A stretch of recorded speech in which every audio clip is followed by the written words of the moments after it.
Om Shri Mahaperiva Charanam, Voice of God, Volume 1, Main Title, Advaitam, Chapter 11, What Lord Krishna Said, Poet Kamban echoed. Soul is what supports everything.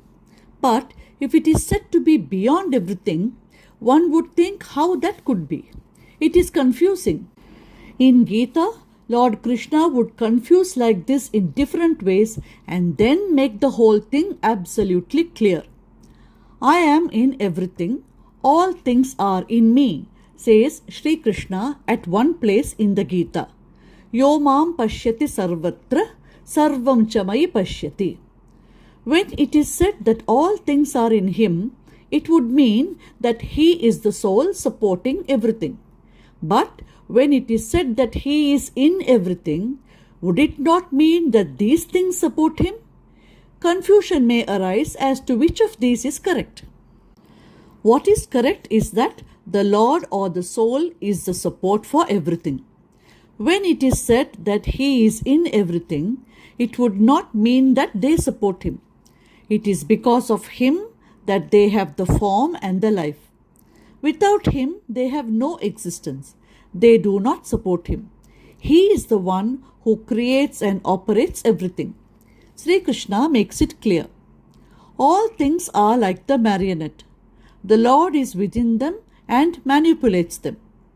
Ishvara sarva bhutanam hriddeshe arjuna tishtati brahmayan sarva bhutani yantrarudhani mayaya, says Krishna. The Lord who clears the confusion this way creates confusion again in the same Gita. The Lord who says, I am in everything and all things are in me, says, nothing is in me, I am in nothing. Nacha matsthani bhutani. What is spoken here is the philosophy that the soul is beyond everything. If he is asked, what is this? You are creating confusion. He says in one stroke, all cannot understand me. Na aham prakasha sarvasyaha. That is my Yogamaya. Yogamaya samavritaha. Do you feel what kind of discourse is this? Nothing is clear. If we think deep, we will see that the confusion gets cleared. If the Lord had said, no one can understand me, it will mean that if there are 1,000 people, all the 1,000 people cannot understand me. Instead, if it is said, all people cannot understand me, it will mean that even if 999 out of the 1,000 cannot understand me, there will at least be one who can understand me. The Lord said that not all people can understand him, but he did not say that no one can understand him. That would mean that he can be understood by some people. Who are these few? They are the jnanis. Such jnanis can only explain the contradiction in the statement, I am in everything, nothing is in me, and clear the confusion. There is a flower garland lying on the road. It is semi-dark. Someone who comes that way tramples on the garland and shouts out of fear, oh, snake, snake! What is garland is the snake too. But when he comes to know that it is only a garland, he realizes that it is not a snake. Therefore, what was it that was supportive of the snake? It is only the garland. When the Lord says, I am within this universe, the universe is in me, what does it mean? It is to be understood in the same way as saying that the snake is in the garland and the garland is in the snake. Both are true, is it not? To the person who screamed, snake, snake, the snake has swallowed the garland. What appears to him as the reality is the snake.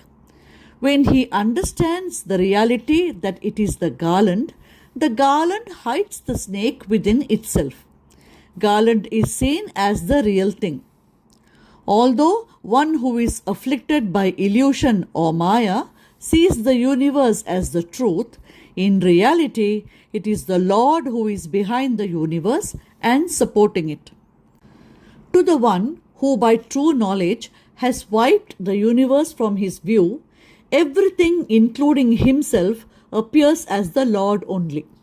When the jnani is in nirvikalpa samadhi, that is superconscious state, he sees nothing but the Lord. Nothing like the universe is seen even as mere appearance. When there is no such thing as the universe, to say that it is in the Lord or that the Lord is in it is absurd, is it not? In the state of ignorance, the body, life, mind, intellect, etc. are seen. When knowledge is attained and there is self-effulgence, this state is reached by transcending all these. It is for this reason that Lord Krishna, remaining in the state of ultimate knowledge, says, "Nothing is in me, I am not in them." Simply because some ignorant person thought a garland to be a snake, can it be said that the snake was within the garland or that the garland was in the snake? Poet Kamban says the same thing in one of the verses in Sundarakandam. He refers to the metaphor of the garland and the snake. Like the false perception of a snake in a garland, the 5 elements come together and create the delusion of the universe. Kamban says that Ramachandramurti is the Paramatma, who is the destroyer of Maya, by which one is enabled to see the garland, that is Ishvara. Poet Kamban was a staunch Vaishnava who had sung in praise of Nammalvar.